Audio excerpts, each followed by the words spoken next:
All right, let's jump right into it. Welcome to today's Explainer. We're unpacking a truly revolutionary philosophy by the legendary theater educator Viola Spolin.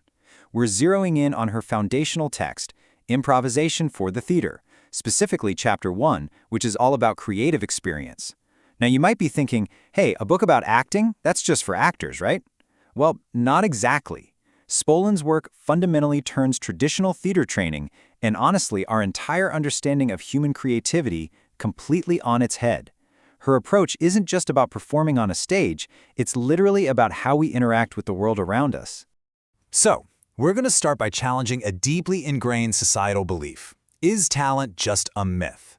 For so long, we've treated acting, painting, writing, the whole shebang as these exclusive gifts. We treat them like mystical endowments, reserved for a lucky few who were just magically born with it.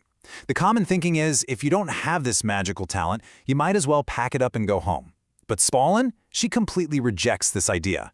She argues that if the environment permits it, literally anyone can learn whatever they choose to learn. What's really fascinating here is Spolin's radical redefinition of that very word. She states that talent is simply a greater individual capacity for experiencing. Think about that for a second. She's telling us that what we often label as talented behavior is actually just a state of total organic involvement. It is not a genetic lottery ticket, it's a completely accessible state of being that anyone, yes, anyone can unlock. It's all about increasing your personal capacity to deeply experience the environment around you. This idea sets the core foundation for our entire explainer. Experiencing basically means penetrating into the environment. It means total organic involvement on all levels, physical, intellectual, and most importantly, intuitive. If an individual permits it, the environment will teach them absolutely everything it has to teach. It's a completely open, porous way of moving through a space, rather than, forcing your own preconceived notions onto it. Section 1. Unlocking your intuitive self. To figure out how we actually achieve this deep level of experiencing, we've got to look at what's happening inside our own minds. Inside all of us, there is this massive core battle going on. On one side, you have the intellectual censor. This part of our mind is just choked with old facts, rigid rules, memories, and handed-down frames of reference. It constantly wants to plan, judge, and evaluate. But on the other side, we have intuitive immediacy. The intuitive can only respond right now, in the present moment. So the absolute crucial point is that to truly create, we have to bypass that intellectual censor. We literally have to get out of our own heads and step into the immediate right now. And that brings us to a vital concept, spontaneity. Spontaneity is the key that unlocks the intuitive. It's that fleeting moment of personal freedom when we face reality, explore it, and act without those handed-down frames of reference we just talked about. Spolin actually describes spontaneity as an explosion. It creates this surge of energy that momentarily frees us, allowing all the scattered bits and pieces of ourselves to function together as one unified, organic whole. It's the exact time of true discovery and creative expression. Section 2. The power of games. Which leads us to a super practical question, right? If spontaneity is this magical, intuitive explosion, how do we reliably trigger it? Well, the answer, surprisingly enough, lies in something we all did as kids, playing games. Games are the absolute perfect mechanism for unlocking creativity because they naturally provide the exact structure we need. They're highly social, they give us a clear problem to solve, everyone agrees on the rules, and you have to interact to reach the objective. But here's the real genius part. Within those agreed-upon rules, you have total personal freedom in how you execute the solution. You can swing, you can stand on your head or fly through the air, and as long as you're playing the game, your fellow players are going to love it.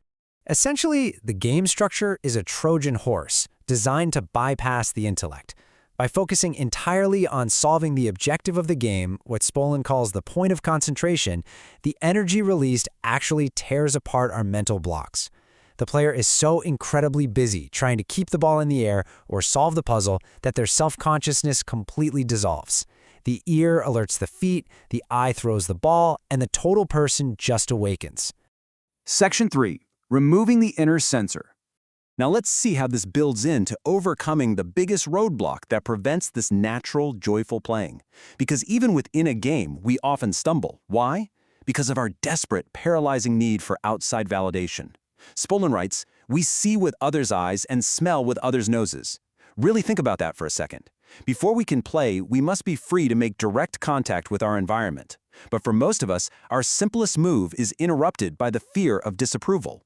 We are so terrified of being judged as bad, or so desperate to be judged as good, that we completely lose our own self-identity. We literally stop perceiving the world for ourselves. In our culture, this fear is driven by the reality that approval and disapproval regulate almost all of our effort. Spolin argues that this authoritarian judgment, and yes, this even includes positive approval from a well-meaning teacher, keeps us slavishly dependent. If a student is only acting to get a good job from the director, they aren't actually experiencing the scene. They're just trying to appease authority. This totally obscures self-discovery and prevents any direct, genuine contact with reality. So how do we actually fix this? Well, the cure for authoritarianism is true group interdependence, which is built in 3 steps. First, we have to discard the need for status and approval. Just toss it out. Second, we accept the differences and similarities within the group for exactly what they are. And third, we work interdependently to solve the objective. By replacing fierce, imposed competition with group participation, your fellow players are no longer a threat. You aren't trying to outshine them anymore, you're trying to keep the game alive together. And this opens a way for completely uninhibited creative growth. This paradigm shift extends right off the stage and directly into the seats. For a lot of performers, the audience is viewed either as this many-headed judgmental monster or as peeping Toms hiding behind a fourth wall. Spolin says this is entirely wrong. We must view the audience as welcome playmates. They are guests sharing in the experience with us. When an actor truly realizes they are just a host sharing a game with their guests, all that exhibitionism and nervous tension just withers away. Section 4. The Art of Physicalization. Okay, so we've bypassed the intellect, we are playing the game, and we've removed the need for approval.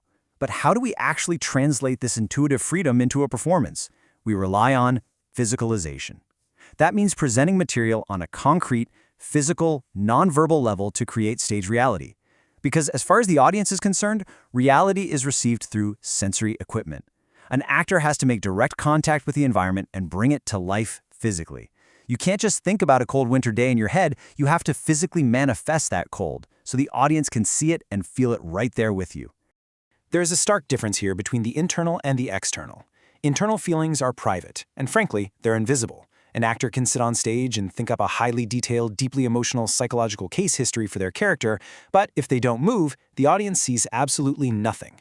It is totally useless to the theater form. Spolin constantly stresses that we shouldn't be concerned with an actor's private feelings. We are only interested in direct physical communication, what is public and sensory. The bottom line is that creative reality requires space, texture, depth, and physical substance. When a player finally learns that they don't need to conjure up deep, secretive, traumatic emotions, but rather they just need to objectively solve physical problems in space, like how to handle a heavy prop or how to walk against a really strong wind, their fear of exposure vanishes. They realize no one is peering into their private life. The audience is simply watching them solve a physical problem in real time. Ultimately, mastering this direct, fresh contact with the created environment on stage has a really profound secondary effect. It simultaneously sharpens our sensory equipment for the outside world too. The real world provides the raw material for the theater, and artistic growth develops perfectly hand in hand with our recognition of the world around us. Which brings us to our final thought for this explainer. I want to leave you with a challenge. If talent isn't some genetic gift but simply a capacity for experiencing, what everyday games can you play to finally unlock yours? How can you drop that heavy need for approval, bypass your intellectual censor, and truly, deeply experience the world around you today? It's a fascinating challenge to ponder. Thanks so much for joining me on this deep dive into Viola Spolin's incredible work.